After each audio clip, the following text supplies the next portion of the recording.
ਸਤਿ ਸ਼੍ਰੀ ਅਕਾਲ ਜੀ, ਮੈਂ ਹਾਂ ਨਵਰੀਤ ਸਿਵਿਆ ਤੇ ਤੁਸੀਂ ਜੁੜੇ ਹੋਏ ਹੋ ਅੱਖਰ ਦੇ ਨਾਲ। ਪੰਜਾਬ ਦੀ ਸਿਆਸਤ ਦੇ ਵਿੱਚ ਅਜਿਹਾ ਕੋਈ ਸਮਾਂ ਨਹੀਂ ਹੁੰਦਾ ਜਦੋਂ ਗਿੱਦੜਵਾਹਾ ਸੀਟ ਹੈ ਜਿਹੜੀ ਉਹ ਚਰਚਾ 'ਚ ਨਾ ਰਹੇ। ਕੱਲ੍ਹ ਅਸੀਂ ਗੱਲ ਕੀਤੀ ਸੀ ਰਾਜਾ ਵੜਿੰਗ ਦੇ ਨਾਲ ਤੇ ਅੱਜ ਅਸੀਂ ਗੱਲ ਕਰ ਰਹੇ ਹਾਂ ਡਿੰਪੀ ਢਿੱਲੋਂ ਦੇ ਨਾਲ। ਦੋਨੇ ਇੱਕ ਦੂਜੇ ਦੇ ਕਹੀਏ ਅਸੀਂ ਖਿਲਾਫ ਇਲੈਕਸ਼ਨ ਲੜਦੇ ਆ। ਇੱਕ ਦੂਜੇ ਦੇ ਵਿੱਚ ਦੋਨਾਂ 'ਚ ਇੱਕ ਪ੍ਰਤੀਯੋਗਤਾ ਵੀ ਹੈਗੀ ਆ ਤੇ ਉਹ ਹਮੇਸ਼ਾ ਹਰ ਸੀਟ ਦੇ ਉੱਤੇ ਜਿੱਥੇ ਦੋ ਸਟਰੋਂਗ ਕੈਂਡੀਡੇਟ ਹੁੰਦੇ ਆ ਉਹ ਹੁੰਦੀ ਆ। ਸੋ ਅੱਜ ਗੱਲ ਕਰਦੇ ਹਾਂ। ਬਹੁਤ ਬਹੁਤ ਸ਼ੁਕਰੀਆ ਜੀ, ਧੰਨਵਾਦ ਸਮਾਂ ਦੇਣ ਲਈ। ਸਰ ਸਤਿ ਸ਼੍ਰੀ ਅਕਾਲ ਜੀ। ਸੀਵੀਐਸ ਸਾਹਿਬ, ਤੁਹਾਡੇ ਇਸ ਮਾਧਿਅਮ ਰਾਹੀਂ ਤੁਸੀਂ ਮੈਨੂੰ ਇੰਨਾ ਮਾਣ ਬਖਸ਼ਿਆ, ਤੁਹਾਡਾ ਬਹੁਤ ਬਹੁਤ ਧੰਨਵਾਦ ਜੀ। ਅਤੇ ਸਾਰੇ ਤੁਹਾਡੇ ਇਸ ਅੱਖਰ ਦੇ ਸਰੋਤਿਆਂ ਨੂੰ ਮੇਰੇ ਵੱਲੋਂ ਪਿਆਰ ਭਰੀ ਸਤਿ ਸ਼੍ਰੀ ਅਕਾਲ ਜੀ। ਅਸੀਂ ਇੰਟਰਵਿਊ ਤੁਸੀਂ ਵੀ ਦੇਖੀ ਆ ਤੇ ਅਸੀਂ ਵੀ ਦੇਖੀ ਆ। ਵੜਿੰਗ ਸਾਹਿਬ ਕਹਿੰਦੇ ਕਿ ਅੱਜ ਤੱਕ ਗਿੱਦੜਵਾਹਾ ਦੇ ਵਿੱਚ ਇੱਕ ਤਾਂ ਇਲੈਕਸ਼ਨ ਦਾ ਉਹਨਾਂ ਨੇ ਜ਼ਿਕਰ ਕੀਤਾ ਵੀ ਇਹ ਇਲੈਕਸ਼ਨ ਜਿੱਤਿਆ, ਉਹਦੀ ਵੀ ਆਪਾਂ ਗੱਲ ਕਰਾਂਗੇ। ਤੇ ਦੂਸਰਾ ਜਿਹੜਾ ਮੁੱਦਾ ਹੈਗਾ ਅੱਜ ਕੱਲ੍ਹ ਪੂਰਾ ਚਰਚਾ ਦੇ ਵਿੱਚ ਆ, ਦਰਜੀ ਬੜੇ ਅੱਜ ਕੱਲ੍ਹ ਫੇਮਸ ਹੋਏ ਵੇ ਆ ਤੇ ਚਰਚਾ ਦੇ ਵਿੱਚ ਆ, ਉਹਦੇ ਬਾਰੇ ਕੀ ਕਹਿਣਾ ਤੁਹਾਡਾ? ਉਹਦੇ ਬਾਰੇ ਮੈਂ ਐਂ ਕਹਿਣਾ ਜੀ, ਦੇਖੋ ਦੇਣਾ ਚੰਦ ਸੂਰਜ ਨੇ ਵੀ ਆ। ਮੁੱਦਾ ਇਸ ਗੱਲ ਦਾ ਨਹੀਂ ਵੀ ਤੁਸੀਂ ਪੈਸੇ ਕਿਸੇ ਦੇ ਦੇਣੇ ਆ ਜਾਂ ਨਹੀਂ ਦੇਣੇ, ਅਸੀਂ ਵੀ ਬਥੇਰੇ ਦੇਣੇ ਹੋਣੇ ਆ। ਮੁੱਦਾ ਇਹ ਆ ਵੀ ਤੁਸੀਂ ਜਿਹਦੇ ਪੈਸੇ ਦੇਣੇ ਆ ਉਹਦੇ ਨਾਲ ਕਿੰਨੀ ਤਹਿਜ਼ੀਬ ਨਾਲ ਪੇਸ਼ ਹੁੰਦੇ ਹੋ। ਪੈਸੇ ਦੇਣੇ ਕੋਈ ਗੱਲ ਨਹੀਂ, ਅਗਰ ਉਹਨੇ ਕੋਈ ਟੈਲੀਫੋਨ ਕਰਤਾ, ਸ਼ਾਨ ਇਹਦੇ ਵਿੱਚ ਸਾਨੂੰ ਬਥੇਰੇ ਟੈਲੀਫੋਨ ਆਉਂਦੇ ਆ, ਸ਼ਾਨ ਆਪਣੀ ਇਹਦੇ ਵਿੱਚ ਹੁੰਦੀ ਆ ਵੀ ਅਗਲੇ ਦੇ ਬਾਇੱਜ਼ਤ, ਜੇ ਤੁਹਾਨੂੰ ਕਿਸੇ ਗੱਲ ਦਾ ਗੁੱਸਾ ਲੱਗਿਆ, ਤੁਹਾਨੂੰ ਇਨਸਲਟ ਫੀਲ ਹੋਈ, ਤਾਂ ਇਨਸਲਟ ਨੂੰ ਅੰਦਰ ਦਬਾ ਕੇ ਹੱਥ ਬੰਨ੍ਹ ਕੇ ਅਗਲੇ ਦੇ ਪੈਸੇ ਦਿਓ ਤੇ ਅੱਗੇ ਤੋਂ ਜੇ ਤੁਹਾਨੂੰ ਨਹੀਂ ਚੰਗਾ ਲੱਗਿਆ ਨਾ ਜਾਓ ਅਗਲੇ ਕੋਲੇ, ਗੱਲ ਖਤਮ। ਉਹਨੂੰ ਗਾਲੀ ਗਲੋਚ ਕਰਨਾ, ਉਹਨੂੰ ਕਹਿਣਾ ਵੀ ਮੈਂ ਛਿੱਤਰ ਮਾਰ ਕੇ ਤੇਰਾ ਸਿਰ ਗੰਜਾ ਕਰ ਜੂੰ, ਉਲਟਾ ਚੋਰ ਕੋਤਵਾਲ ਕੋ ਡਾਂਟੇ। ਇੱਕ ਤਾਂ ਤੁਸੀਂ ਅਗਲੇ ਦੇ 3 ਸਾਲ ਤੋਂ ਉਹਦੇ ਪੈਸੇ ਨਹੀਂ ਦਿੱਤੇ, ਜੇ ਉਹਨੇ ਪੈਸੇ ਮੰਗ ਲਏ ਤਾਂ ਫਿਰ ਤੁਸੀਂ ਉਹਦੇ ਗਲ ਪੈ ਗਏ। ਹੁਣ ਇਹ ਤਾਂ ਸੀਗਾ ਪਰਸੋਂ ਵਾਲਾ ਮੁੱਦਾ। ਇੱਕ ਹੁਣ ਕੱਲ੍ਹ ਉਹ ਕਿਤੇ ਸਣੀ ਨੇ ਆਪਣਾ ਮੈਥੋਂ ਛੋਟੇ ਨੇ ਇੱਕ ਵੀਡੀਓ ਕੱਢੀ ਸੀ ਵੀ ਉਹਦੀ ਤਾਂ ਵੈਸੀ ਆਦਤ ਆ ਵੀ ਭਾਈ ਜੇ ਕਿਸੇ ਦੇ ਕੋਈ ਪੈਸੇ ਆ ਤਾਂ ਸਾਥੋਂ ਲੈ ਜਾਓ, ਹੁਣ ਇਹ ਵੀਡੀਓ ਵਾਇਰਲ ਕਰਨੀ ਬੰਦ ਕਰੋ, ਸਾਡੇ ਗਿੱਦੜਵੇ ਹਲਕੇ ਦੀ ਬਦਨਾਮੀ ਆ। ਗਿੱਦੜਵੇ ਵਾਲੇ ਲੀਡਰਾਂ 'ਚ ਜ਼ਿਆਦਾ ਨਹੀਂ ਪਿਆਰ ਆ ਗਿਆ ਅੱਜ ਕੱਲ੍ਹ? ਥੋੜ੍ਹਾ ਜਿਹਾ ਜ਼ਿਆਦਾ ਹੀ ਹੋਇਆ ਹੋਇਆ ਜੀ, ਅੱਜ ਕੱਲ੍ਹ ਥੋੜ੍ਹਾ ਜਿਹਾ ਜ਼ਿਆਦਾ ਚੱਲ ਰਿਹਾ। ਐਕਚੁਅਲੀ ਸਹੀ ਗੱਲ ਤਾਂ ਇਹ ਆ ਜੀ ਵੀ ਇਹ ਸਣੀ ਵੀ ਬਹੁਤ ਅਗਰੈਸਿਵ ਆ ਅਤੇ MLA ਵੀ ਸਾਡਾ ਬਹੁਤ ਅਗਰੈਸਿਵ ਆ। ਇਹ ਕੁਛ ਨਾ ਕੁਛ ਸ਼ਰਾਰਤ ਕਰਨੋਂ ਹਟਦਾ ਨਹੀਂ, ਉਹ ਜਵਾਬ ਦੇਣੋਂ ਨਹੀਂ ਹਟਦਾ। ਇਹਨਾਂ ਆਪਸ ਵਿੱਚ ਇਹਨਾਂ ਦੋਨਾਂ ਦੀ ਪੂਰੀ ਕਲੈਸ਼ ਪਈ ਰਹਿੰਦੀ ਆ। ਉਹ ਕਿਤੇ ਇਹਨੇ ਕੱਢਤਾ ਵੀ ਯਾਰ ਵੀ ਤੁਸੀਂ ਪੈਸੇ ਜੇ ਕਿਸੇ ਦੇ ਹੈਗੇ ਤਾਂ ਤੁਸੀਂ ਮੈਥੋਂ ਲੈ ਜਾਓ, ਵੜਿੰਗ ਸਾਹਿਬ ਤੋਂ ਨਾ ਮੰਗਿਓ, ਜੇ ਤੁਹਾਨੂੰ ਡਰ ਲੱਗਦਾ ਵੀ ਗਾਲਾਂ ਕੱਢਦਾ ਵੀ ਮੈਂ ਦੇ ਦੂੰਗਾ ਯਾਰ ਕੋਈ ਗੱਲ ਨਹੀਂ। ਇਹਨਾਂ ਦਾ ਕੋਈ ਇੱਕ ਕਾਮਨ ਆਪਣਾ ਫਰੈਂਡ ਸੀ, ਉਹਨੇ ਟੈਲੀਫੋਨ ਕਰਤਾ ਵੀ ਬਾਈ ਮੈਨੂੰ ਚੰਡੀਗੜ੍ਹੋਂ ਫੋਨ ਆਇਆ ਵੀ ਐਂ ਕਰਕੇ ਅਸੀਂ ਪੈਸੇ ਦੇਣੇ ਆ। ਇਹ ਕੱਲ੍ਹ ਜਾ ਕੇ ਉਹਨਾਂ ਦੇ ਪੈਸੇ ਫੜਾਇਆ ਆ ਜੀ। ਪੈਸੇ ਫੜਾ ਕੇ ਉੱਥੇ ਕੋਈ ਤੁਹਾਡੇ ਵਰਗੇ ਭਰਾ ਵੀ ਮੀਡੀਆ ਵਾਲੇ ਪਹੁੰਚ ਗਏ, ਉਹਨਾਂ ਨੇ ਉਹ ਸਾਰਾ ਸੀਨ ਕੈਪਚਰ ਕਰਕੇ ਇਹਨਾਂ ਨੇ TV 'ਤੇ ਚਲਾਤਾ। ਉਹ ਸਾਰਾ ਕੁਝ ਮੰਨ ਗਏ ਵਿਚਾਰੇ, ਉਹਨਾਂ ਨੇ ਪੈਸੇ ਵੀ ਆਪਦੇ ਲੈ ਲਏ ਔਰ ਆਪਦੀ ਰਸੀਦ ਵੀ ਕੱਟ ਕੇ ਦੇਤੀ। 2 ਘੰਟਿਆਂ ਬਾਅਦ ਜਦੋਂ ਇਹਨਾਂ ਨੂੰ ਪਤਾ ਲੱਗਿਆ, ਇਹਨਾਂ ਨੇ ਆਪਦੇ ਬੰਦੇ ਭੇਜ ਕੇ ਉਹਨਾਂ ਨੂੰ ਇਹਨਾਂ ਨੇ ਮੁਕਰਾਤਾ। ਹੁਣ ਉਹ ਦੂਜਾ ਬਿਆਨ ਦੇਈ ਜਾਂਦਾ ਵੀ ਮੇਰਾ ਕਿਸੇ ਨਾਲ ਕੋਈ ਲੈਣ ਦੇਣ ਨਹੀਂ ਸੀ ਜੀ, ਮੇਰਾ ਆਏ ਨਹੀਂ ਸੀ, ਮੇਰਾ ਉਹ ਨਹੀਂ। ਦੇਖੋ ਲੈਣ ਦੇਣ ਤੋਂ ਬਿਨਾਂ ਅੱਜ ਕੱਲ੍ਹ ਕੋਈ ਕਿਸੇ ਤੋਂ ਪੈਸੇ ਨਹੀਂ ਮੰਗਦਾ, ਨਾ ਕਿਸੇ ਨੂੰ ਦਿੱਤੇ ਜਾਂਦੇ। ਥੋੜ੍ਹਾ ਬਹੁਤਾ ਇੰਟਰਕਨੈਕਸ਼ਨ ਜ਼ਰੂਰ ਹੁੰਦਾ। ਸੋ ਇਹੋ ਜਿਹੀਆਂ ਮੈਂ ਤਾਂ ਕਹੂੰਗਾ ਕੁਝ ਜਿਹੀਆਂ ਹਰਕਤਾਂ ਬੰਦੇ ਨੂੰ ਨਹੀਂ ਕਰਨੀਆਂ ਚਾਹੀਦੀਆਂ। ਇੱਕ ਮੈਂ ਹੋਰ ਤੁਹਾਨੂੰ ਇੱਕ ਤੁਹਾਡੇ ਮਾਧਿਅਮ ਜ਼ਰੀਏ ਮੈਂ ਹੋਰ ਗੱਲ ਦੱਸ ਦਿੰਦਾ। ਹੁਣ ਇਹਨਾਂ ਨੇ ਫੇਰ ਕਹਿਣਾ ਵੀ ਯਾਰ ਮੇਰੀ ਬਦਨਾਮੀ ਕਰਦੇ ਆ, ਸੁਖਬੀਰ ਸਿੰਘ ਬਾਦਲ ਮੇਰੀ ਬਦਨਾਮੀ ਕਰਦਾ, ਛੋਟੇ ਮੋਟੇ ਬੰਦੇ ਦੀ ਤਾਂ ਗੱਲ ਨਹੀਂ ਕਰਦਾ। ਪਰ ਅੱਜ ਹੁਣ ਤੁਹਾਨੂੰ ਮੈਂ ਇਨ ਐਡਵਾਂਸ ਤੁਹਾਨੂੰ ਮੈਂ ਦੱਸ ਦਿੰਦਾ ਜੀ ਕਿ ਮੇਰੇ ਕੋਲੇ ਕੁੜਦੀ ਉੜਦੀ ਆਈ ਹੈ ਖਬਰ, ਅਸੀਂ ਚਾਹੀਏ ਤਾਂ ਤੁਹਾਡੇ ਮਾਧਿਅਮ ਜ਼ਰੀਏ ਉਠਾ ਸਕਦੇ ਹਾਂ। ਬਿਲਕੁਲ ਹਾਂ। ਪਰ ਮੈਂ ਅੱਜ ਇੱਕ ਤੁਹਾਨੂੰ ਹੁਣ ਪਹਿਲਾਂ ਵਾਰਨਿੰਗ ਦੇ ਦਿੰਦਾ ਕਿ ਖਬਰ ਤੁਹਾਡੀ ਫੇਰ ਬਣੂਗੀ ਨਹੀਂ। ਅੱਜ ਜਿਨ੍ਹਾਂ ਦਾ ਤੁਸੀਂ ਆਫਿਸ ਇੱਥੇ ਕਿਰਾਏ 'ਤੇ ਲਿਆ ਹੋਇਆ, ਪੈਸੇ ਤੁਸੀਂ ਉਹਦੇ ਵੀ ਨਹੀਂ ਦਿੱਤੇ, ਉਹਨੂੰ ਦੇ ਦਿਓ। ਇਦੋਂ ਪਹਿਲਾਂ ਕਿ ਅਸੀਂ ਠਾਈਏ ਕੋਈ ਇਹ ਮੁੱਦਾ ਠਾਈਏ, ਮੇਰੇ ਕੋਲੇ ਉੜਦੀ ਜੀ ਆਈ ਹੈ ਖਬਰ ਵੀ ਯਾਰ ਬਾਈ ਸਾਡੇ ਵੀ ਆਫਿਸ ਆਈ ਨੂੰ ਬਹੁਤ ਚਿਰ ਹੋ ਗਿਆ, ਚੁਆਨੀ ਨਹੀਂ ਦਿੱਤੀ। ਅਤੇ ਮੈਂ ਤੁਹਾਨੂੰ ਹੁਣ ਹੱਥ ਬੰਨ੍ਹ ਕੇ ਬੇਨਤੀ ਕਰਦਾ MLA ਸਾਹਿਬ ਵੀ ਉਹਦੇ ਜ਼ਰੂਰ ਦੇ ਦਿਓ ਗਰੀਬ ਆਦਮੀ ਦੇ, ਜਿਹਨੂੰ ਤੁਸੀਂ 5-6 ਸਾਲ ਤੋਂ ਆਫਿਸ ਉਹਦਾ ਕਿਰਾਏ 'ਤੇ ਲਿਆ ਹੋਇਆ। ਇਲੈਕਸ਼ਨ ਕਿਉਂਕਿ ਤੁਹਾਡੇ ਹੁਣ ਹੁਣੀ ਹੋ ਕੇ ਹਟਿਆ, ਆਪਾਂ ਇਹਦੇ 'ਤੇ ਜਾਂਦੇ ਹਾਂ ਕਿਉਂਕਿ ਕਾਂਗਰਸ ਪਾਰਟੀ ਨੇ ਇਹ ਕਿਹਾ, ਦਾਅਵਾ ਕੀਤਾ ਉਹਨਾਂ ਵੱਲੋਂ ਕਿ ਇਹ 'ਚ ਕੋਈ ਧੱਕਾ ਨਹੀਂ ਹੋਇਆ ਕਿਸੇ ਦੇ ਨਾਲ, ਕੋਈ ਸਾਡੇ ਉਹਨਾਂ ਨੇ ਇਹ ਵੀ ਕਿਹਾ ਵੀ ਸ਼ਾਸਨ ਦੇ ਵਿੱਚ ਹੁਣ ਤੱਕ ਨਹੀਂ ਹੋਇਆ ਸੀ, ਲੋਕਾਂ ਨੇ ਮੋਹਰ ਲਾਤੀ ਆ ਉਹ 'ਤੇ। ਇਲੈਕਸ਼ਨ ਨੂੰ ਕਿਵੇਂ ਦੇਖ ਰਹੇ ਹੋ? ਪਹਿਲਾਂ ਤਾਂ ਆਪਾਂ ਗਿੱਦੜਬਾਹ ਦੀ ਗੱਲ ਕਰਕੇ ਫਿਰ ਪੰਜਾਬ ਦੀ ਵੀ ਅੱਗੇ ਗੱਲ ਕਰ ਲਾਂਗੇ, ਕਿਉਂਕਿ ਬੀਜੇਪੀ ਤੋਂ ਅੱਡ ਹੋ ਕੇ ਵੀ ਅਕਾਲੀ ਦਲ ਦੂਜੇ ਨੰਬਰ ਤੇ ਰਹਿ ਜਾਂਦਾ, ਪਰ ਪਹਿਲਾਂ ਗਿੱਦੜਬਾਹਾ ਦੇ ਇਲੈਕਸ਼ਨ ਨੂੰ ਕਿਵੇਂ ਦੇ? ਐਕਚੁਅਲ ਦੇ ਵਿੱਚ ਸਹੀ ਇਹ ਸਥਿਤੀ ਸੀ ਕਿ ਸਾਡੀ ਬੜੀ ਮਜ਼ਬੂਤ ਪੋਜੀਸ਼ਨ ਸੀ, ਔਰ ਜਿਹੜੇ ਆ ਮੇਰੇ ਕੋਲੇ ਪਿਆ ਜੀ ਐਮਸੀ ਵੋਟਾਂ ਵਾਲੀ, ਜਿਹੜੇ ਸਾਡੇ 5 ਕੈਂਡੀਡੇਟ ਇਹਨਾਂ ਨੇ ਰਿਜੈਕਟ ਕਰਤੇ ਸੀ, ਜੇ ਕੁਝ ਹੋਇਆ ਹੀ, ਜੇ ਇਹ ਇੰਨੇ ਸਟਰੋਂਗ ਸੀ, ਲੋਕਾਂ ਨੇ ਮੋਹਰ ਲਾਉਣੀ ਸੀ, ਤਾਂ ਫਿਰ ਕੀ ਲੋੜ ਪਈ ਸੀ ਰਿਜੈਕਟ ਕਰਨ ਦੀ? ਲੋਕਾਂ 'ਚ ਆਪਾਂ ਕੈਂਡੀਡੇਟਸ ਨੂੰ ਆਪਾਂ ਖੁੱਲ੍ਹੇ ਛੱਡ ਦਿੰਦੇ, ਲੋਕਾਂ ਨੇ ਆਪੇ ਹੀ ਫਤਵਾ ਦੇ ਦੇਣਾ ਸੀ। 19 ਚੋਂ ਤੁਸੀਂ 5 ਤਾਂ ਸਾਡੇ ਰਿਜੈਕਟ ਕਰਤੇ ਤੇ ਆਪਦੇ ਉੱਥੇ ਸਾਰੇ ਸਿਲੈਕਟ ਕਰਤੇ, ਮਤਲਬ ਕਿ ਹੋਰ ਕੋਈ ਕੈਂਡੀਡੇਟ ਨਹੀਂ ਛੱਡਿਆ, ਕਲੀਅਰ ਕੱਟ ਉਹਨਾਂ ਨੂੰ ਜੇਤੂ ਕਰਾਰ ਦੇਤਾ ਆਪਦੇ ਪੰਜਾਂ ਨੂੰ ਹੀ। ਉੱਥੇ ਇਲੈਕਸ਼ਨ ਨਹੀਂ ਹੋਈ ਵੀ ਤੁਸੀਂ ਤਾਂ ਸਿਰਫ 6 ਜਿੱਤਨੇ ਆ, 6 ਵੀ ਨਹੀਂ, ਤੁਸੀਂ ਤਾਂ 5 ਹੀ ਜਿੱਤਨੇ, ਕਿਉਂਕਿ ਇੱਕ ਐਮਐਲਏ ਦੀ ਵੋਟ ਹੈਗੀ। ਸਾਡੇ ਵਾਸਤੇ ਤੁਸੀਂ 14 ਕੈਂਡੀਡੇਟਾਂ ਚੋਂ 11 ਬੰਨ੍ਹਤੇ ਵੀ ਤੁਸੀਂ 11 ਜਿੱਤਨੇ ਆ, ਅਪੌਨ ਦੈਟ ਚਲੋ ਇਹ ਵੀ ਹੋ ਗਿਆ। ਅਸੀਂ ਫਿਰ ਵੀ ਲੜਨ ਨੂੰ ਤਿਆਰ ਹੋ ਗਏ ਸੀ ਵੀ ਕੋਈ ਗੱਲ ਨਹੀਂ ਯਾਰ, ਚਲ 14 ਹੀ ਸਹੀ, 14 'ਚ ਵੀ ਇਹਨੂੰ ਜਿੱਤ ਕੇ ਵਿਖਾਵਾਂਗੇ। ਫਿਰ ਇਹਨਾਂ ਨੇ ਕੀ ਕੀਤਾ, ਸਾਡੇ 11 ਨੰਬਰ ਦੇ ਉਮੀਦਵਾਰ ਆ ਆਪਣਾ ਬਲਰਾਜ ਸਿੰਘ ਮਾਨ ਜੀ, ਉਹਨਾਂ ਦਾ ਜੀ ਉਹਨੂੰ ਆਈ ਧਮਕੀ ਵੀ ਤੂੰ ਆਪਦੇ ਕਾਗਜ਼ ਨਹੀਂ ਭਰਨੇ। ਉਹ ਕਹਿੰਦਾ ਜੀ ਮੈਂ ਤਾਂ ਭਰੂੰਗਾ। ਉਹਦਾ ਪਾਣੀ ਦੀ ਵਾਰੀ ਦੇ ਵਿੱਚੋਂ ਜਿਹੜੀਆਂ ਪਾਈਪਾਂ ਚੱਲਦੀਆਂ ਉਹਦਾ ਨਾਂ ਕੱਢ ਕੇ ਬਾਹਰ ਮਾਰਿਆ, 25 ਕਿੱਲੇ ਪਾਣੀ ਉਹਦੇ ਪਾਣੀ ਤੋਂ ਵਾਂਝੇ ਕਰਤੇ ਪਾਈਪਾਂ 'ਚੋਂ ਨਾ। ਹਾਲਾਂਕਿ ਉਹ ਖੁਦ ਬੰਦਾ ਪ੍ਰਧਾਨ ਸੀ, ਉਹਦੇ ਕਾਗਜ਼ ਇੰਨਾ ਡਰ ਗਈ ਉਹਦੇ ਤੋਂ, ਧੱਕੇ ਨਾਲ ਇਹਨਾਂ ਨੇ ਵਾਪਸ ਕਰਵਾਤੇ। ਉਹ ਕਿਤੇ ਗਿਆ ਨਹੀਂ, ਉਹਦੀ ਵਾਈਫ ਨਹੀਂ ਗਈ, ਕਿਤੇ ਸਾਈਨ ਨਹੀਂ ਕੀਤੇ, ਕਹਿੰਦੇ ਜੀ ਇਹਨੇ ਵਾਪਸ ਲੈ ਲਏ। ਚਲੋ ਮੰਨ ਲਿਆ। ਵਾਰਡ ਨੰਬਰ 4 ਦੇ ਵਿੱਚ ਸਾਡਾ ਇੱਕ ਵਰਕਰ ਸਾਹਿਬਾਨ ਸੀ ਆਪਣਾ ਮਿੰਟੂ ਵਾਲੀ ਆ, ਉਹਦੀ ਵੀਡੀਓ ਵੀ ਹੈਗੀ ਸਾਡੇ ਕੋਲੇ, ਪਰ ਮੈਂ ਕਿਹਾ ਚਲੋ ਕਾਹਨੂੰ ਜਨਤਕ ਕਰਨੀ ਆ। ਉਹਦੀ ਦੁਕਾਨ ਤੇ ਡੀਐਸਪੀ ਸਾਹਿਬ ਜਾ ਕੇ ਉਹਨੂੰ ਉੱਥੋਂ ਦੁਕਾਨ ਤੋਂ ਭਜਾਇਆ ਜੀ। ਉਹ ਵਿਚਾਰਾ ਹਫਤਾ ਵੜਿਆ ਹੀ ਨਹੀਂ। ਅਗਲੀਆਂ ਗੱਲਾਂ ਸਾਰੇ ਜਿੰਨੇ ਵੀ ਕੈਂਡੀਡੇਟ ਸੀ, ਕਿਸੇ ਨੂੰ ਕੋਈ ਧਮਕੀ, ਕਿਸੇ ਦੇ ਕੋਈ ਇੰਸਪੈਕਟਰ, ਕਿਸੇ ਦੇ ਆ ਇੱਕ ਡੀਐਫਐਸਸੀ ਆ ਦੀਵਾਨ ਚੰਦ ਸ਼ਰਮਾ, ਇਹ ਧਮਕੀਆਂ ਦੇਈ ਜਾਵੇ ਵੀ ਮੈਂ ਜੀ ਤੁਹਾਡੇ ਸ਼ੈਲਰ ਬੰਦ ਕਰ ਦੂੰਗਾ ਜੇ ਤੁਸੀਂ ਨਾ ਆਪਦੇ ਵਾਪਸ ਲਏ, ਕਿਸੇ ਨੂੰ ਕੁਛ, ਕਿਸੇ ਨੂੰ। ਮਤਲਬ ਕਿ ਅਖੀਰ ਨੂੰ ਗੱਲ ਇਹ ਮੁੱਕ ਗਈ ਵੀ ਸਾਰੇ ਜਣੇ ਸਾਡੇ ਕੋਲੇ ਇਕੱਠੇ ਹੋ ਕੇ ਆਏ, ਬਾਈ ਜੀ ਇਹੋ ਜਿਹੇ ਹਾਲਾਤਾਂ ਦੇ ਇਲੈਕਸ਼ਨ ਕਿਵੇਂ ਲੜਾਂਗੇ? ਕਿਸੇ ਦੇ ਘਰੇ ਆਪ ਵੜ ਜਾਂਦਾ ਸੀ, ਉਹਨਾਂ ਨੂੰ ਧਮਕੀਆਂ ਵੀ ਤੁਸੀਂ ਰਹਿਣਾ ਕਿ ਨਹੀਂ ਰਹਿਣਾ ਇੱਥੇ, ਮੈਂ ਸਣ ਬੱਚੇ ਕਹਾਣੀ ਪੀੜ ਦੂੰ, ਇਹੋ ਜਿਹੀਆਂ ਹਰਕਤਾਂ ਕਰਕੇ ਤੇ ਫਿਰ ਕਹਿਣਾ ਜੀ ਮੈਂ ਇਮਾਨਦਾਰੀ ਨਾਲ ਇਲੈਕਸ਼ਨ ਲੜਿਆ। ਤੇ ਬੰਦਾ ਕੱਲਾ ਭੱਜ ਕੇ ਵੀ ਇੱਕ ਸੀਟ ਹਾਰ ਜੇ, ਮੈਂ ਕਹਿੰਦਾ ਇਦੋਂ ਸ਼ਰਮ ਵਾਲੀ ਗੱਲ ਕੋਈ ਨਹੀਂ। ਕੱਲਾ ਹੀ ਭੱਜਿਆ ਸੀ ਨਾ ਜੀ, 19 ਸੀਟਾਂ ਤੇ ਇਕੱਲੇ ਭੱਜੇ ਸੀ, ਜਿਨ੍ਹਾਂ ਚੋਂ 5 ਪਹਿਲਾਂ ਜਿੱਤ ਲਿਆ ਸੀ, ਤੇ 14 ਸੀਟਾਂ ਚੋਂ ਵੀ ਇੱਕ ਸੀਟ ਨਹੀਂ ਆਈ ਇਹਨਾਂ ਕੋਲੇ। ਸਾਰੇ ਬੂਥਾਂ ਤੇ ਟੋਟਲੀ ਅਸੀਂ ਤਾਂ ਕੁਝ ਬੋਲੇ ਨਹੀਂ, ਕਿਉਂਕਿ ਅਸੀਂ ਤਾਂ ਦੌੜ 'ਚ ਹੀ ਨਹੀਂ ਸੀ।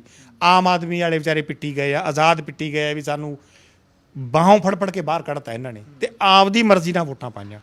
ਅੱਜ ਤੱਕ ਦੀ ਹਿਸਟਰੀ ਦੇ ਵਿੱਚ ਕਦੇ ਕਾਂਗਰਸ ਦੀ ਕਮੇਟੀ ਬਣੀ ਨਹੀਂ ਸਾਡੇ ਗਿੱਦੜਵੇ, ਘੱਟੋ ਘੱਟ 40 ਸਾਲ ਹੋ ਗਏ ਹੋਣੇ, 30-40 ਸਾਲ ਮੇਰੇ ਹਿਸਾਬ ਨਾਲ ਕਦੇ ਕਮੇਟੀ ਨਹੀਂ ਬਣੀ। ਅੱਜ ਐਕਤੀ ਪਹਿਲੀ ਵਾਰੀ ਬਣਾਈ ਹੈ ਇਹਨਾਂ ਨੇ, ਉਹ ਵੀ ਸਾਰਿਆਂ ਨੂੰ ਭਜਾ ਕੇ। ਐਂ ਤਾਂ ਕੋਈ ਬਣਾ ਲੇ, ਔਰ ਇਹਦਾ ਖਮਿਆਜ਼ਾ ਐਮਐਲਏ ਸਾਹਿਬ ਨੂੰ ਮੈਂ ਤੁਹਾਨੂੰ ਅੱਜ ਲਿਖ ਕੇ ਦੇ ਦਿੰਦਾ। 2022 'ਚ ਇਹਨਾਂ ਨੂੰ ਸਾਰਾ ਸਾਹਮਣੇ ਆ ਜਾਓ ਵੀ ਕਿਵੇਂ ਕਮੇਟੀ ਬਣਾਈ ਆ, ਕੀ ਹੋਇਆ, ਇਹਨਾਂ ਦੇ ਸਾਹਮਣੇ ਆਊਗਾ ਸਾਰਾ ਕੁਝ। ਸਾਨੂੰ ਬੋਲਣ ਦੀ ਲੋੜ, ਅਸੀਂ ਤਾਂ ਆਰਾਮ ਨਾਲ ਬਹਿ ਗਏ ਵੀ ਕਿਸੇ ਬੰਦੇ ਦਾ ਕੋਈ ਨੁਕਸਾਨ ਕਰੂਗਾ ਜੀ, ਕਿਸੇ ਦੇ ਬੱਚੇ ਦਾ ਕਰ ਦੂਗਾ, ਕਿਸੇ ਬੰਦੇ ਦੇ ਕਾਰੋਬਾਰ ਦਾ ਕਰ ਦੂਗਾ। ਉਹ ਜੇ ਸਾਡੇ ਤੇ ਹੁੰਦਾ ਨਾ, ਅਸੀਂ ਨਹੀਂ ਡਰਦੇ। ਅਸੀਂ ਤਾਂ ਤੁਸੀਂ ਹੁਣ ਵੀ ਦੇਖਿਆ ਸ਼ਰੇਆਮ ਬੇਬਾਕ ਬੋਲਦੇ ਆ, ਸਾਨੂੰ ਕੋਈ ਡਰ ਨਹੀਂ ਕਿਸੇ ਦਾ, ਸਿਰਫ ਉਸ ਅਕਾਲ ਪੁਰਖ ਤੋਂ ਡਰਦੇ ਆ। ਬਟ ਜੇ ਕਿਸੇ ਦਾ ਹੋਰ ਹੋ ਜਾਏ ਨਾ ਨੁਕਸਾਨ ਜੀ, ਉਹਦਾ ਜਵਾਬ ਦੇ ਅਸੀਂ ਕੀ ਜਵਾਬ ਦਿੰਦੇ? ਜੇ ਕਿਸੇ ਦੇ ਕੋਈ ਬੱਚੇ ਦਾ ਨੁਕਸਾਨ ਹੋ ਜਾਂਦਾ, ਕਿਸੇ ਤੇ ਪਰਚਾ ਦਰਜ ਹੋ ਜਾਂਦਾ ਸਾਡੇ ਕਰਕੇ, ਜਿਹੜੇ ਅਸੀਂ ਕੈਂਡੀਡੇਟ ਖੜੇ ਕੀਤੇ ਆ, ਇਸ ਕਰਕੇ ਫਿਰ ਸਾਰੀਆਂ ਗੱਲਾਂ ਨੂੰ ਮੰਦੇ ਨਜ਼ਰ ਰੱਖਦੇ ਹੋਏ ਬੈਕਆਊਟ ਕਰਨ ਦੇ ਵਿੱਚ ਹੀ ਅਸੀਂ ਠੀਕ ਸਮਝਿਆ। ਫਿਰ ਅਸੀਂ ਮੈਂ ਥੋੜਾ ਇਲੈਕਸ਼ਨ ਤੇ ਹਨਾ, ਹੁਣ ਇਸੇ ਗੱਲ ਤੇ ਹੀ ਆਉਣਾ। ਅਬ ਭਾਜਪਾ ਅੱਡ ਹੋ ਜਾਂਦੀ ਹੈ, ਆਪਾਂ ਬਹਿ ਕੇ ਇਸ ਮੁੱਦੇ ਤੇ ਵੀ ਆਵਾਂਗੇ, ਮੈਨੂੰ ਪਤਾ ਹੈ ਥੋੜਾ ਹੈ ਨਾ। ਹਾਂ, ਭਾਜਪਾ ਅਲੱਗ ਹੋ ਜਾਂਦੀ ਹੈ, ਉਹਦੇ ਬਾਵਜੂਦ ਅਕਾਲੀ ਦਲ ਅਸਤੀਫਾ ਦੇਣ ਤੋਂ ਬਾਅਦ ਹਨਾ ਇਲੈਕਸ਼ਨ ਦੇ ਵਿੱਚ ਜਾਂਦਾ ਹੈਗਾ। ਤੁਸੀਂ ਕਹਿ ਰਹੇ ਹੋ ਧੱਕਾ ਹੋਇਆ, ਚਲੋ ਆਪਾਂ ਇੱਕ ਸਥਿਤੀ ਨੂੰ ਇਹਨੂੰ ਵੀ ਮੰਨ ਲੈਂਦੇ ਹਾਂ। ਫਿਰ ਵੀ ਆਮ ਆਦਮੀ ਪਾਰਟੀ ਤੇ ਭਾਜਪਾ ਦੇ ਨਾਲੋਂ ਅਕਾਲੀ ਦਲ ਦਾ ਅੱਗੇ ਆਉਣਾ, ਕੀ ਤੁਹਾਨੂੰ ਲੱਗਦਾ ਵੀ ਇੰਨਾ ਕੁ ਰੀਗੇਨ ਤੁਸੀਂ ਕਰ ਲਿਆ ਦੁਬਾਰੇ ਵੀ 22 ਨੂੰ ਕਰੋਗੇ ਇਕੱਲੇ? ਮੈਨੂੰ ਨਾ ਜੀ ਇੱਕ ਗੱਲ ਬੜੇ ਮਾਣ ਨਾਲ ਇਹ ਗੱਲ ਮੈਂ ਕਹਿਣਾ ਕਿ ਜਿੰਨੇ ਅਕਾਲੀ ਦਲ ਕੋਲੇ ਵਰਕਰ ਸਹਿਬਾਨ ਗਰਾਊਂਡ ਲੈਵਲ ਦੀ ਜੋ ਸਾਡੀ ਸਟਰੈਂਥ ਆ ਕਿਸੇ ਪਾਰਟੀ ਕੋਲੇ ਨਹੀਂ। ਇੰਨੇ ਸਾਡੇ ਕੋਲੇ ਤਕੜੇ ਵਰਕਰ ਆ ਜਿਹੜੇ ਆਪਦੀ ਜਾਨ ਤਲੀ ਦੇ ਧਰ ਕੇ ਚੱਲ ਪੈਂਦੇ ਆ। Number 1। Number 2, Bharatiya Janata party ਨੂੰ ਇੱਕ ਬਹੁਤ ਵੱਡੀ ਗਲਤਫਹਿਮੀ ਹੋ ਗਈ ਸੀ ਵੀ ਸਾਡੇ ਤੇ ਹੀ ਹੈ ਸਾਰਾ ਕੁਝ ਨਿਰਭਰ। ਔਰ ਅੱਜ ਤੋਮਰ ਸਾਹਿਬ ਦੇ ਬਿਆਨ ਨੇ ਇਹ ਗੱਲ ਪੂਰੀ ਕਲੀਅਰ ਕਰਤੀ ਕਿ ਸ਼੍ਰੋਮਣੀ ਅਕਾਲੀ ਦਲ ਭਾਰਤੀ ਜਨਤਾ ਪਾਰਟੀ ਕਰਕੇ ਨਹੀਂ, ਭਾਰਤੀ ਜਨਤਾ ਪਾਰਟੀ ਸ਼੍ਰੋਮਣੀ ਅਕਾਲੀ ਦਲ ਕਰਕੇ ਆ। ਅੱਜ ਉਹਨਾਂ ਨੇ ਆਪ ਹੀ ਕਰਤੀ ਕਲੀਅਰ, ਸਾਨੂੰ ਕਹਿਣ ਦੀ ਲੋੜ ਹੀ ਨਹੀਂ ਪਈ। ਜੋ ਇੱਥੇ ਸੀਟਾਂ, ਜੋ ਇੱਥੇ ਮਿਊਨਿਸਪਲ ਕਮੇਟੀ ਦੇ ਵਿੱਚ ਜਾਂ MLA ਦੀ ਜਾਂ MP ਦੀਆਂ ਸੀਟਾਂ ਜੋ ਜਿੱਤਦੇ ਸੀ ਉਹ ਸ਼੍ਰੋਮਣੀ ਅਕਾਲੀ ਦਲ ਦੀ ਬਦੌਲਤ ਜਿੱਤੀ ਸੀ ਭਾਰਤੀ ਜਨਤਾ ਪਾਰਟੀ। ਦੋਨਾਂ ਦਾ ਇੱਕ ਗਠਬੰਧਨ ਸੀ, ਇੱਕ ਆਪਣਾ ਮਜ਼ਬੂਤ ਜੋੜੀ ਸੀ, ਇਹ ਉਸ ਕਰਕੇ ਅਸੀਂ ਜਿੱਤਦੇ ਸੀ। ਪਰ ਤੁਹਾਨੂੰ ਲੱਗਦਾ ਵੀ ਅੱਡ ਹੋ ਕੇ ਜਿਹੜਾ ਤੁਸੀਂ ਇਲੈਕਸ਼ਨ ਲੜੇ ਆ ਇਹਦੇ ਨਾਲ ਤੁਹਾਨੂੰ ਵੀ ਆਪਦੇ ਆਪ ਨੂੰ ਤੁਸੀਂ ਪਛਾਣਿਆ ਜਾਂ ਵੱਧ ਦੇਖਿਆ ਵੀ ਆਪਾਂ ਕਿਵੇਂ ਕਰ ਸਕਦੇ ਆਂਗੇ, ਜ਼ਿਆਦਾ ਠੀਕ ਰਿਹਾ ਅਲੱਗ ਹੋਣਾ ਭਾਰਤੀ ਜਨਤਾ ਪਾਰਟੀ? ਨਹੀਂ, ਦੇਖੋ ਦੋ ਭਰਾ ਅੱਡ ਹੁੰਦੇ ਆ ਜੀ, ਨੁਕਸਾਨ ਤਾਂ ਉਹਦਾ ਹੁੰਦਾ ਹੀ ਆ, ਇਹਦੇ 'ਚ ਕੋਈ ਦੋ ਰਾਏ ਨਹੀਂ, ਨੁਕਸਾਨ ਤਾਂ ਹੁੰਦਾ। ਬਟ ਸਾਨੂੰ ਇਸ ਗੱਲ ਦਾ ਪੂਰਾ ਪਤਾ ਸੀ ਕਿ ਅਸੀਂ ਉਹਨਾਂ ਕਰਕੇ ਨਹੀਂ, ਉਹ ਸਾਡੇ ਕਰਕੇ ਆ। ਔਰ ਉਹ ਅੱਜ ਉਹਨਾਂ ਨੂੰ ਰਿਜ਼ਲਟ ਦੇਤਾ, ਉਹਨਾਂ ਨੂੰ ਇਸ ਗੱਲ ਦਾ ਖਮਿਆਜ਼ਾ ਭੁਗਤਣਾ ਪਿਆ। ਅਗਰ ਮੋਦੀ ਸਾਹਿਬ ਜਾਂ ਅਮਿਤ ਸ਼ਾਹ ਜੀ ਸਾਡੀ ਗੱਲ, ਤੋਮਰ ਸਾਹਿਬ ਨੂੰ ਮੈਂ ਕਹੂੰਗਾ, ਅਗਰ ਸਾਡੀ ਗੱਲ ਮੰਨੀ ਹੁੰਦੀ, ਇਹ ਕਾਨੂੰਨ ਵਾਪਸ ਲਏ ਹੁੰਦੇ ਉਹਨਾਂ ਨੇ, ਤੇ ਅੱਜ ਪੋਜੀਸ਼ਨ ਪੰਜਾਬ ਦੀ ਇਹ ਨਹੀਂ ਹੋਣੀ ਸੀ, ਅੱਜ ਪੋਜੀਸ਼ਨ ਹੋਰ ਹੋਣੀ ਸੀ। ਅਸੀਂ ਦੋਨੇ ਅਗਰ ਰਲ ਕੇ ਰਲਦੇ ਇਲੈਕਸ਼ਨ ਜਿਵੇਂ ਪਹਿਲਾਂ ਲੜਦੇ ਆਏ ਆ, ਤੇ ਇਹਨਾਂ ਨੂੰ ਅਸੀਂ ਨੇੜੇ ਨਹੀਂ ਆਉਣ ਦਿੰਦੇ ਸੀ ਕਾਂਗਰਸ ਨੂੰ, ਨਾ ਇਹ ਧੱਕਾ ਕਰ ਸਕਦੇ ਸੀ। ਜਦੋਂ ਅਸੀਂ ਦੋਨੇ ਇਕੱਠੇ ਹੁੰਦੇ ਧੱਕਾ ਕਿਵੇਂ ਕਰ ਲੈਂਦੇ ਜੀ? ਇਹ ਫਿਰ ਤਾਂ ਅੜ ਜਾਂਦਾ ਕੰਮ। ਹੁਣ ਅਸੀਂ ਆਪਦਾ ਇੰਟਰਸਟ ਦੇਖਿਆ, ਉਹਨਾਂ ਦਾ ਤਾਂ ਪਹਿਲੇ ਬਹੁਤ ਮਾੜਾ ਹਾਲ ਸੀ। ਇਹ ਹਜੇ ਕੀ ਹੈ ਜੀ, ਹਜੇ ਤਾਂ ਇਕੱਲੇ ਸ਼ਹਿਰਾਂ ਦੇ ਇਲੈਕਸ਼ਨ ਸੀ ਜਿੱਥੇ ਆਮ ਬੰਦੇ ਬੈਠੇ ਆ, ਮਤਲਬ ਕਿ ਸ਼ਹਿਰੀ ਬੰਦੇ ਆ, ਆਪਾਂ ਆਮ ਸੁਣਿਆ ਵੀ ਘੱਟ ਥੋੜ੍ਹੇ ਜਿਹੇ ਲੜਾਕੇ ਹੁੰਦੇ ਆ। MLA ਵੇਲੇ ਤਾਂ ਹੋਰ ਮਾੜਾ ਹਾਲ ਹੋਊ ਇਹਨਾਂ ਦਾ। ਨਹੀਂ, ਪਰ ਤੁਸੀਂ ਤਾਂ, ਕਿਉਂਕਿ ਅਕਾਲੀ ਦਲ ਤਾਂ ਭਾਜਪਾ ਨੂੰ ਨਾਲ ਇਸੇ ਲਈ ਰੱਖਦਾ ਨਾ ਕਿ ਕਿਉਂਕਿ ਉਹਨੂੰ ਅਰਬਨ ਵੋਟ ਜ਼ਿਆਦਾ ਜਿਹੜੀ ਉਹ ਸਪੋਰਟ ਮਿਲਦੀ ਆ। ਪਿੰਡ ਤਾਂ ਅਕਾਲੀ ਦਲ ਦਾ ਜਿਹੜਾ ਪਹਿਲਾਂ ਤੋਂ ਹੀ ਕੋਰ ਵੋਟਰ ਉੱਥੇ ਰਹਿੰਦਾ, ਅਕਾਲੀ ਦਲ ਮਜ਼ਬੂਤ ਰਹਿੰਦਾ ਹੀ ਆ। ਨਹੀਂ, ਇਹਦੇ 'ਚ ਕੋਈ ਦੋ ਰਹਿ ਨਹੀਂ। ਜਿਹੜੇ ਰੋਜ਼ ਦਾਅਵੇ ਕਰਦੇ ਸੀ ਵੀ 117 ਦੀਆਂ 117 ਜਿੱਤਾਂਗੇ, ਮੈਂ ਤਾਂ ਜਵਾਬ ਉਹਦਾ ਦਿੱਤਾ। 117 ਦੀਆਂ 117 ਦੇ ਵਿੱਚ ਆਪਣੇ ਅਰਬਨ ਵੀ ਆਉਂਦਾ ਤੇ ਵਿੱਚ ਆਪਣਾ ਪੇਂਡੂ ਖੇਤਰ ਵੀ ਆਉਂਦਾ, ਰੂਰਲ ਵੀ ਆਉਂਦਾ। ਉੱਥੇ ਕਿਵੇਂ ਵੜਨਗੇ ਇਹ ਲੋਕ? ਪਿੰਡਾਂ ਵਾਲੇ ਤਾਂ ਆ ਕੇ ਇਹਨਾਂ ਨੂੰ ਆਪਣਾ, ਇਹਨਾਂ ਦੇ MCਆਂ ਨੂੰ ਸ਼ਹਿਰਾਂ 'ਚ ਘੇਰ ਲੈਂਦੇ ਸੀ, ਤੇ ਉੱਥੇ ਤਾਂ ਜਾਣੇ ਬਹੁਤ ਵੱਡੀ ਗੱਲ ਆ। ਬਹੁਤ ਵੱਡੀ ਗਲਤੀ ਕੀਤੀ ਹੈ ਇਹਨਾਂ ਨੇ। ਪੰਜਾਬ ਤੇ ਹਰਿਆਣੇ ਦੇ ਵਿੱਚ ਬਹੁਤ ਮੂੰਹ ਦੀ ਖਾਣੀ ਪੈਣੀ ਹੈ ਇਹਨਾਂ ਨੂੰ, ਬਹੁਤ ਮੂੰਹ ਦੀ ਖਾਣੀ ਪੈਣੀ। ਪਰ 2021 ਦੇ ਵਿੱਚ ਲੱਗਦਾ ਤੁਹਾਨੂੰ ਵੀ ਇਹ ਜਿਹੜਾ ਕਿਸਾਨ ਅੰਦੋਲਨ ਹੈ, ਅਕਾਲੀ ਦਲ ਉਹਨੂੰ ਕਿਵੇਂ ਦੇਖਦਾ, ਕਿਸਾਨ ਅੰਦੋਲਨ ਨੂੰ ਕਿਵੇਂ ਦੇਖਦਾ? ਕਿਉਂਕਿ ਮੇਰੀ ਘੱਟੋ ਘੱਟ ਇਸ ਚੈਨਲ ਦੇ ਉੱਤੇ ਬਹੁਤ ਘੱਟ ਅਕਾਲੀ ਦਲ ਦੇ ਆਗੂਆਂ ਨਾਲ ਗੱਲ ਹੋਈ ਆ ਇਸ ਵਿਸ਼ੇ ਦੇ ਉੱਤੇ ਵੀ ਅਕਾਲੀ ਦਲ ਦੇਖ ਕਿਵੇਂ ਰਿਹਾ ਕਿਸਾਨ ਅੰਦੋਲਨ ਨੂੰ। ਦੇਖੋ ਜੀ, ਜੋ ਵੀ ਆ, ਜਿਵੇਂ ਵੀ ਆ, ਅਕਾਲੀ ਦਲ ਨੇ ਜਿੰਨੀਆਂ ਲੜਾਈਆਂ ਲੜੀਆਂ ਅੱਜ ਤੱਕ, ਸੰਤ ਫਤਿਹ ਸਿੰਘ ਤੋਂ ਲੈ ਕੇ ਜਿੰਨੇ ਵੀ ਅਕਾਲੀ ਦਲ ਦੇ ਪ੍ਰਧਾਨ ਆਏ ਆ, ਔਰ ਅਸੀਂ ਜ਼ਿਆਦਾ ਵਿੱਚ ਰਹੇ ਹਾਂ ਸਰਦਾਰ ਪ੍ਰਕਾਸ਼ ਸਿੰਘ ਬਾਦਲ ਸਾਹਿਬ ਨਾਲ, ਅਸੀਂ ਕਿਸਾਨੀ ਪਿੱਛੇ ਹੀ ਲੜੀਆਂ। ਔਰ ਮੈਂ ਇਹ ਗੱਲ 100% ਦਾਅਵੇ ਨਾਲ ਇਹ ਗੱਲ ਕਹਿ ਦਿੰਦਾ ਵੀ ਜੋ ਸਰਦਾਰ ਬਾਦਲ ਨੇ ਜ਼ਿਮੀਂਦਾਰਾਂ ਪਿੱਛੇ ਕੀਤਾ, ਕਿਸਾਨਾਂ ਪਿੱਛੇ ਕੀਤਾ, ਅੱਜ ਤੱਕ ਦੀ ਹਿਸਟਰੀ ਦੇ ਵਿੱਚ ਮੈਨੂੰ ਇਹ ਦਿਖਾ ਦਿਓ ਵੀ ਕਿਸੇ ਮੁੱਖ ਮੰਤਰੀ ਨੇ, ਕਿਸੇ ਲੀਡਰ ਨੇ, ਸੈਂਟਰ ਦੇ ਨੇ ਜਾਂ ਕਿਸੇ ਹੋਰ ਸਟੇਟ ਦੇ CM ਨੇ ਕਿਸਾਨੀ ਵਾਸਤੇ ਇੰਨਾ ਕੁਛ ਕੀਤਾ ਹੋਵੇ। ਪੰਜਾਬ ਦੇ ਵਿੱਚ ਜੀਂਦੀ ਜਾਗਦੀ ਮਿਸਾਲ ਆ ਬਾਈ ਜੀ। ਜਿੰਨਾ ਬਾਦਲ ਸਾਹਿਬ ਨੇ ਜੱਟਾਂ ਵਾਸਤੇ ਮੈਂ ਤਾਂ ਕਹੂੰਗਾ ਕੀਤਾ, ਕਿਉਂਕਿ ਉਹ ਆਪ ਜੱਟ ਸੀ, ਉਸ ਹਰ ਦਰਦ ਆਪਦੇ ਭਰਾਵਾਂ ਦਾ ਹਰ ਦਰਦ ਸਮਝਦੇ ਸੀ, ਔਰ ਜੋ ਪ੍ਰੋਬਲਮਸ ਉਹਨਾਂ ਨੂੰ ਆਉਂਦੀਆਂ ਸੀ ਸਾਰੀਆਂ ਦੂਰ ਕਰਤੀਆਂ। ਤੁਸੀਂ ਦੇਖੋ, ਸਾਰੀਆਂ ਆਪਣਾ ਮੋਟਰਾਂ ਦੇ ਬਿੱਲ ਮਾਫ, ਰਾਈਟ, ਹਾਲਾ ਮਾਮਲਾ ਮਾਫ, ਕੋਈ ਕੱਸੀ ਨਹੀਂ ਛੱਡੀ ਜਿਹੜੀ ਨਾ ਦੁਬਾਰਾ ਪੱਕੀ ਕੀਤੀ ਹੋਵੇ, ਸੀਮੈਂਟਡ ਖਾਲ ਨਹੀਂ ਕੋਈ ਛੱਡਿਆ, ਰਾਈਟ।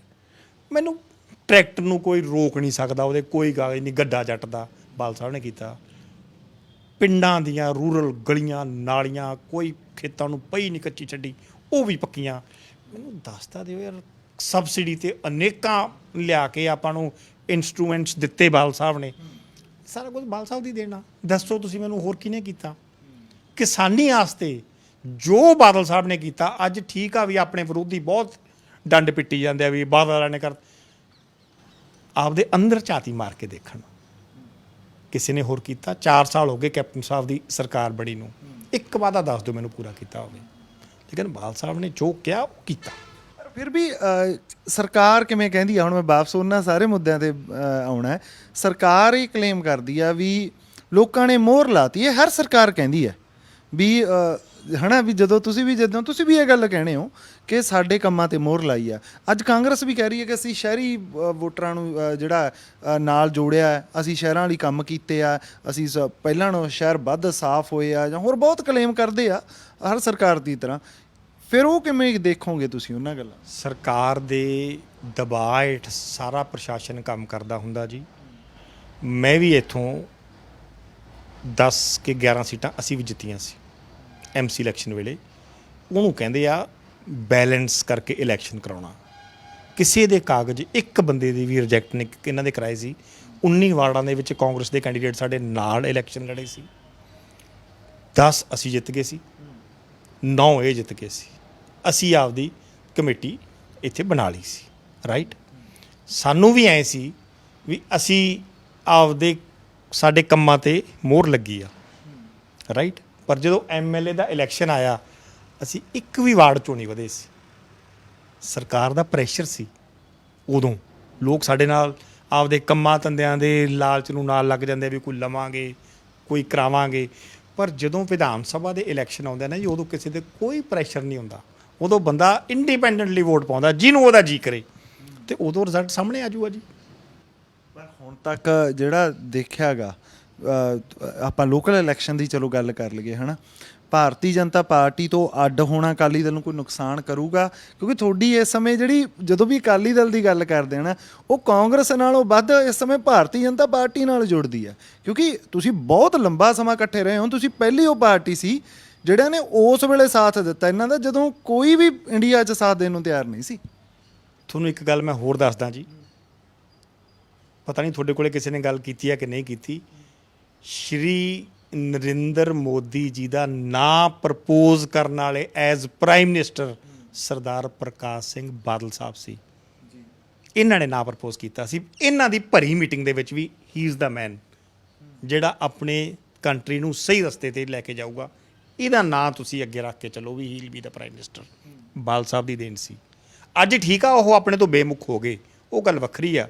ਪਰ ਉਹਦਾ ਅੰਦਰ ਜ਼ਰੂਰ ਇਹ ਗੱਲ ਕਹਿੰਦਾ ਹੋਣਾ ਵੀ ਮੈਨੂੰ ਬਾਦਲ ਸਾਹਿਬ ਨੇ ਹੀ ਮੇਰਾ ਸਮਰਥਨ ਕੀਤਾ ਸੀ।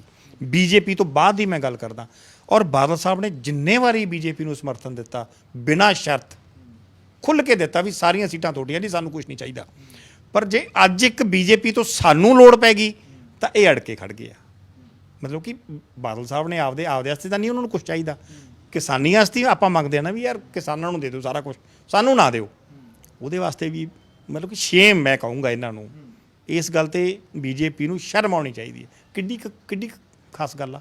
ਹੁਣ ਤਾਂ ਇਹ ਸਿਸਟਮ ਚੱਲੀ ਜਾਂਦਾ, ਇੰਨਾ ਚਿਰ ਹੋ ਗਿਆ ਦੇਸ਼ ਨੂੰ ਆਜ਼ਾਦ ਹੋਏ ਨੂੰ। ਜੇ ਥੋੜ੍ਹਾ ਜਿਹਾ ਹੋਰ ਚੱਲ ਜਾਂਦਾ ਤਾਂ ਕੀ ਫਰਕ ਪੈਂਦਾ? ਕਿਉਂ ਇੰਨੇ ਜ਼ਿਮੀਂਦਾਰਾਂ ਤੋਂ ਆਪਦਾ ਰੋਜ਼ ਉੱਥੇ ਤੁਸੀਂ ਜਲੂਸ ਕਢਵਾਉਣੇ ਹੋ? ਨਾ ਇਹਨਾਂ ਨੂੰ ਜਾਣ ਦੀ ਲੋੜ ਪਵੇ, ਇੰਨੀ ਠੰਡ 'ਚ ਵਿਚਾਰੇ ਬਜ਼ੁਰਗ ਬੈਠੇ ਆ ਉੱਥੇ, ਕੀ ਲੋੜ ਪਈ ਸੀ? ਵੈਸੇ ਹੀ ਮੰਨ ਜਾਂਦੇ ਨਾ ਮੋਦੀ ਸਾਹਿਬ, ਵੈਸੇ ਹੀ ਮੰਨ ਜਾਂਦੇ ਵੀ ਚਲੋ ਯਾਰ ਤੁਸੀਂ ਇੰਨੇ ਜਣੇ ਆਏ ਹੋ, ਠੀਕ ਆ। ਅੱਛਾ, ਹੁਣ ਗਾਂ ਨੂੰ ਥੋੜਾ ਲਾਈਟ ਸਵਾਲ ਵੀ ਇੱਕ ਕਰ ਲਈਏ ਵੀ ਜੇ ਕਿਸੇ ਹੋਰ ਦੀ ਕੋਈ ਦੇਣਦਾਰੀਆਂ ਉਹ ਵੀ ਤਿਆਰ ਹੋ ਤੁਸੀਂ ਹੁਣ? ਕਿਉਂਕਿ ਜੇ ਗਿੱਦੜਵਾਹੇ ਵਾਲੇ ਲੀਡਰਾਂ 'ਚ ਪਿਆਰ ਪੈ ਗਿਆ ਵੀ ਇੱਕ ਦੂਜੇ ਦਾ ਆਧਾਰ ਰਹਿਣ ਨਹੀਂ ਦੇਣਾ, ਤਾਂ ਮੈਨੂੰ ਲੱਗਦਾ ਵਾਹਵਾ ਗਾਂ ਤੱਕ ਜਾ ਸਕਦੀ ਹੈ ਗੱਲ। ਤਾਂ ਦੇਖੋ ਜੀ, ਮੈਂ ਐਮਐਲਏ ਸਾਹਿਬ ਨੂੰ ਇਹੀ ਬੇਨਤੀ ਕਰੂੰਗਾ, ਚਲੋ ਮੇਰੇ ਤਾਂ ਇੱਕ ਤਰ੍ਹਾਂ ਦੇ ਵਿਰੋਧੀ ਆ ਵੀ ਯਾਰ ਜੋ ਵੀ ਬੈਲੈਂਸ ਹੁੰਦਾ ਨਾ ਆਪਾਂ ਨੂੰ ਪਤਾ ਹੁੰਦਾ ਵੀ ਕਿਹਦੇ ਪੈਸੇ ਦੇਣੇ ਆ। ਮੈਂ ਨਹੀਂ ਚਾਹੁੰਦਾ ਵੀ ਇਹ ਕੋਈ ਨਿਊਜ਼ ਬਣੇ ਗਿੱਦੜਬਾਹਾ ਦੀ, ਕਿਉਂਕਿ ਉਹ ਇੱਥੋਂ ਦੇ ਐਮਐਲਏ। ਔਰ ਮੇਰੀ ਇਹ ਬੇਨਤੀ ਆ, ਉਹਨਾਂ ਦੇ ਫੈਮਿਲੀ ਮੈਂਬਰਸ ਨੂੰ ਵੀ ਮੇਰੀ ਇਹੀ ਬੇਨਤੀ ਆ, ਬਜਾਏ ਕਿ ਇਹ ਕੰਟਰੋਵਰਸੀ ਹੋਰ ਵਧੇ, ਅਸੀਂ ਕੋਈ ਹੋਰ ਬਹੁਤ ਸਾਡੇ ਕੋਲੇ ਫੋਨ ਆ ਰਹੇ ਆ, ਤੇ ਮੈਂ ਉਹਨਾਂ ਨੂੰ ਇਹੀ ਬੇਨਤੀ ਕਰਦਾ ਵੀ ਜਾਂ ਤਾਂ ਤੁਸੀਂ ਦੇ ਦਿਓ, ਨਹੀਂ ਫਿਰ ਅਸੀਂ ਦੇਵਾਂਗੇ, ਕਿਉਂਕਿ ਅਸੀਂ ਵਾਅਦਾ ਕੀਤਾ, ਅਸੀਂ ਫਿਰ ਦੇਵਾਂਗੇ ਪੈਸੇ ਭਾਈ। ਇੰਨਾ ਜ਼ਰੂਰ ਆ ਵੀ ਅਸੀਂ ਮੀਡੀਆ ਦੇ ਸਾਹਮਣੇ ਨਹੀਂ ਦਿੰਦੇ, ਉਹ ਦੇ ਦਾਂਗੇ, ਪਰ ਜੇ ਕੋਈ ਸਾਡੇ ਕੋਲੇ ਆ ਗਿਆ ਫਿਰ ਦੇਵਾਂਗੇ। ਤੇ ਅਗਲੇ ਨੇ ਕੁਛ ਕਹਿਤਾ ਵੀ ਕਿੱਥੋਂ ਲੈ ਕੇ ਆਏ ਆ, ਇਹਨਾਂ ਨੇ ਫੇਰ ਕਹਿਣਾ ਵੀ ਤੁਸੀਂ ਮੇਰਾ ਵਿਰੋਧ ਕਰਦੇ ਹੋ। ਇਸ ਕਰਕੇ ਮੇਰੀ ਬੇਨਤੀ ਆ, ਮੈਂ ਪਹਿਲਾਂ ਵੀ ਤੁਹਾਨੂੰ ਕਿਹਾ ਵੀ ਇੱਥੇ ਭਾਈ ਰੌਲਾ ਰੱਪਾ ਜਿਹਾ ਵਾਹਵਾ ਪਈ ਜਾਂਦਾ, ਆ ਕੇ ਆਪਦਾ ਦੇਣ ਲੈਣ ਕਲੀਅਰ ਕਰ ਲਓ। ਮੈਂ ਹੁਣ ਪਹਿਲਾਂ ਇਨ ਐਡਵਾਂਸ ਦੱਸਤਾ, ਫਿਰ ਮੈਨੂੰ ਕਹੂਗਾ ਜੀ ਤੁਸੀਂ ਗਲਤ ਚੱਲ ਗਏ। ਪਰ ਇੱਕ ਗੱਲ ਮੈਂ ਤੁਹਾਨੂੰ ਅੱਜ ਇਸ ਤੋਂ ਇਲਾਵਾ ਦੱਸਣੀ ਚਾਹੁੰਦਾ ਵੀ ਐਮਐਲਏ ਸਾਹਿਬ ਇੱਥੇ ਹਰੇਕ ਲੈਕਚਰ ਦੇ ਵਿੱਚ ਇਹ ਗੱਲ ਕਹਿੰਦੇ, ਮੈਂ ਪੰਜੀ ਦਾ ਰਵਾਦਾਰ ਨਹੀਂ, ਮੈਂ ਪੰਜੀ ਦਾ ਰਵਾਦਾਰ ਨਹੀਂ, ਗੱਲ ਵੜਾ ਦੂੰ, ਮੈਂ ਸਿਆਸਤ ਛੱਡ ਦੂੰ। ਕਹਿੰਦੇ ਸੀ ਨਾ ਜੀ, ਸ਼ਰੇਆਮ ਕਹਿੰਦੇ ਸੀ, ਮੈਂ ਕਿਸੇ ਨਾਲ ਕੋਈ ਧੱਕਾ ਕੀਤਾ ਹੋਵੇ, ਮੈਂ ਕਿਸੇ ਨਾਲ ਕੋਈ ਐਂ ਕੀਤਾ ਹੋਵੇ, ਮੈਂ ਕਿਸੇ ਦਾ ਕਾਰੋਬਾਰ ਬੰਦ ਕਰਾਇਆ ਹੋਵੇ। ਆ ਮੇਰੇ ਕੋਲੇ ਇੱਕ ਲਿਸਟ ਪਈ ਆ ਜੀ, 18 ਡਿਪੂ ਫੂਡ ਐਂਡ ਸਪਲਾਈ ਦੇ ਜਿਹੜੇ ਅਕਾਲੀ ਦਲ ਦੇ ਸਪੋਰਟਰ ਸੀ, ਵਿਚਾਰੇ ਮੇਰੀ ਮਦਦ ਕਰਦੇ ਸੀ। ਇਸ ਸ਼ਰਤ ਤੇ ਉਹ ਡਿਪੂ ਸਸਪੈਂਡ ਕੀਤੇ ਹੋਏ ਆ ਵੀ ਜਾਂ ਤਾਂ ਕਾਂਗਰਸ ਦੇ ਵਿੱਚ ਜੁਆਇਨ ਕਰ ਜਾਓ, ਐਮਐਲਏ ਸਾਹਿਬ ਦੀ ਸ਼ਰਨ ਦੇ ਵਿੱਚ ਆ ਜਾਓ, ਨਹੀਂ ਇਹ ਡਿਪੂ ਚੱਲਦੀ ਨਹੀਂ। ਇੱਥੇ ਇੱਕ ਸਾਡਾ ਆਪਣਾ ਦੀਵਾਨ ਚੰਦ ਸ਼ਰਮਾ, ਇਹਨਾਂ ਨੇ ਡੀਐਫਐਸਸੀ ਲਾਇਆ ਹੋਇਆ, ਉਹ ਐਂ ਕੰਮ ਕਰ ਰਿਹਾ ਜਿਵੇਂ ਇਲੈਕਸ਼ਨ ਹੀ ਉਹਨੇ ਐਮਐਲਏ ਦਾ ਲੜਨਾ ਹੁੰਦਾ। ਪਰ ਹਰੇਕ ਬੰਦੇ ਨੂੰ ਤੰਗ ਪਰੇਸ਼ਾਨ, ਡਿਪੂਆਂ ਵਾਲੇ ਨੂੰ, ਸ਼ੈਲਰਾਂ ਵਾਲੇ ਨੂੰ। ਮੈਂ ਤਾਂ ਹੈਰਾਨ ਆ। ਇਹ ਕਹਿੰਦਾ ਵੀ ਮੈਂ ਕੋਈ ਧੱਕਾ ਨਹੀਂ ਕੀਤਾ, ਤੇ ਫਿਰ ਆਹ 18 ਡਿਪੂ ਅੱਜ ਜਿਉਂਦੇ ਜਾਗਦੇ ਆ। ਤੁਸੀਂ ਕਿਸੇ ਡੀਐਫਐਸਸੀ ਨੂੰ ਪੁੱਛ ਲਓ, ਕਿਸੇ ਇੰਸਪੈਕਟਰ ਨੂੰ ਪੁੱਛ ਲਓ, ਏਐਫਐਸਓ ਨੂੰ ਪੁੱਛੋ, ਤੁਹਾਨੂੰ ਕਹੂ ਹਾਂ ਜੀ 18 ਸਸਪੈਂਡ ਪਏ ਆ। ਵੀ ਇਹ ਅਕਾਲੀ ਦਲ ਦੇ ਹੀ ਮਤਲਬ ਕਿ ਇਕੱਲੇ ਮਾੜਾ ਕੰਮ ਕਰਦੇ ਆ, ਕਾਂਗਰਸ ਵਾਲੇ ਨਹੀਂ ਕਰਦੇ? ਇਹ ਪੁੱਛੂਗਾ। ਨੰਬਰ 2, ਇੱਕ ਇਹ ਹੋ ਗਿਆ ਜੀ। ਫਿਰ ਐਮਐਲਏ ਸਾਹਿਬ ਕਹਿੰਦੇ ਸੀ ਇੱਕ ਮੇਰਾ ਪੰਜੀ ਦਾ ਕਿਤੇ ਸਾਬਤ ਕਰ ਦਿਓ। ਮੈਂ ਇਹ ਜਿਹੜੇ ਟੇਲਰਾਂ ਦੇ ਪੈਸੇ ਦੇਣੇ, ਮੈਂ ਇਹ ਨਹੀਂ ਕਹੂੰਗਾ, ਕਿਉਂਕਿ ਇਹ ਤਾਂ ਚਲੋ ਆਧਾਰ ਸੁਧਾਰ ਆ, ਇਹ ਕੋਈ ਰਿਸ਼ਵਤ ਨਹੀਂ ਗੀ, ਮੈਂ ਇਸ ਗੱਲ ਨਾਲ ਸਹਿਮਤ ਨਹੀਂ। ਪਰ ਜਿਹੜਾ 1 ਕਰੋੜ 22 ਲੱਖ ਰੁਪਏ ਦਾ ਇਹਨਾਂ ਨੇ ਘਪਲਾ ਕੀਤਾ, ਇਹਨੇ ਤੇ ਇਹਦੇ ਸਾਲੇ ਨੇ ਆਪਣਾ ਮਿਲ ਕੇ ਉਜਾਗਰ ਹੋ ਗਿਆ। ਉਸ ਬੰਦੇ ਨੇ, ਕਰਨ ਕਟਾਰੀਆ ਨੇ, ਆਪਦੀ ਪੂਰੀ ਫੈਮਿਲੀ ਖਤਮ ਕਰਤੀ ਨਾ। 1 ਕਰੋੜ 22 ਲੱਖ ਦਾ ਕੋਈ ਵੀ ਬੰਦਾ ਲੱਖ ਝੂਠ ਮਾਰੀ ਜਾਵੇ, ਪਰ ਜਦੋਂ ਉਹਨੇ ਮਰਨਾ ਹੋਵੇ ਕਦੇ ਝੂਠ ਨਹੀਂ ਮਾਰਦਾ, ਕਿਉਂਕਿ ਉਹ ਇਸ ਦੁਨੀਆ ਨੂੰ ਉਹਨੇ ਛੱਡ ਕੇ ਜਾਣਾ ਹੁੰਦਾ। ਸਾਰੀ ਦੁਨੀਆ ਇਹ ਗੱਲ ਕਹਿੰਦੀ ਹੈ ਵੀ ਮਰਨ ਲੱਗਿਆ ਬੰਦਾ ਕਦੇ ਝੂਠ ਨਹੀਂ ਮਾਰਦਾ। ਮਰਨ ਲੱਗੇ ਨੇ ਨੋਟ ਲਿਖ ਕੇ ਆਪਦੇ ਛੋਟੇ ਛੋਟੇ ਬੱਚਿਆਂ ਨੂੰ ਮਾਰਨਾ ਗੋਲੀਆਂ ਨਾਲ, ਆਪਦੀ ਵਾਈਫ ਨੂੰ ਮਾਰਨਾ, ਫਿਰ ਆਪ ਮਰਨਾ, ਕੋਈ ਛੋਟੀ ਮੋਟੀ ਗੱਲ ਨਹੀਂ। ਆਪਾਂ ਇੱਕ ਝਰੀਟ ਨਹੀਂ ਜਰਦੇ ਬੱਚੇ ਦੀ, ਉਹਨੂੰ ਮਾਰ ਕੇ ਇਸ ਦੁਨੀਆ ਤੋਂ ਚਲੇ ਜਾਣਾ ਲਿਖ ਕੇ। ਔਰ ਸਭ ਤੋਂ ਦੁੱਖ ਦੀ ਗੱਲ ਇਹ ਆ, ਇੱਥੇ ਕੋਈ ਪੱਤਰਕਾਰ ਉਹਨਾਂ ਨੂੰ ਇਹ ਸਵਾਲ ਨਹੀਂ ਕਰਦਾ। ਰੋਜ਼ ਆ ਕੇ ਇੱਥੇ ਵੋਟਾਂ ਮੰਗਦਾ ਸੀ, ਕਿਸੇ ਨੇ ਇਹ ਕੁਐਸਚਨ ਨਹੀਂ ਕੀਤਾ ਵੀ ਸਾਨੂੰ ਫਰੀਦਕੋਟ ਵਾਲੀ ਗੱਲ ਦੱਸੋ ਜੀ, ਉਹ ਕੀ ਵਾਪਰਿਆ ਭਾਣਾ। ਇਹਦਾ ਨਾਂ ਆਪਦੇ ਜ਼ੋਰ ਨਾਲ ਇਹਨੇ ਕਢਾ ਲਿਆ ਤੇ ਆਪਦੇ ਸਾਲੇ ਦਾ ਵਿੱਚ ਪਵਾਤਾ, ਔਰ ਉਹਦੀ ਇਨਕੁਆਇਰੀ ਲਾਤੀ। ਹੁਣ ਸੁਸਾਈਡ ਨੋਟ ਤਾਂ ਸੁਸਾਈਡ ਨੋਟ ਹੀ ਆ, ਉਹ ਬਿਆਨ ਤਾਂ ਬਦਲ ਨੂੰ ਰਿਹਾ ਵੀ ਅੱਜ ਮੈਂ ਹੋਰ ਦੇ ਤਾਂ ਕੱਲ੍ਹ ਨੂੰ ਮੈਂ ਹੋਰ ਦੇ ਦੂੰ, ਜਿਵੇਂ ਇਹਨੇ ਚੰਡੀਗੜ੍ਹ ਵਾਲੇ ਤੋਂ ਬਦਲਵਾ ਲਿਆ ਦਬਾਅ ਪਾ ਕੇ। ਹੁਣ ਉਹ ਸੁਸਾਈਡ ਨੋਟ ਤਾਂ ਬਦਲ ਨਹੀਂ ਸਕਦਾ ਜਿਹੜਾ ਵਾਇਰਲ ਹੋ ਚੁੱਕਿਆ ਆਲਰੇਡੀ ਸਾਰੇ ਪਾਸੇ। ਸੋ ਇਹ ਸਨ ਡਿੰਪੀ ਢਿੱਲੋਂ।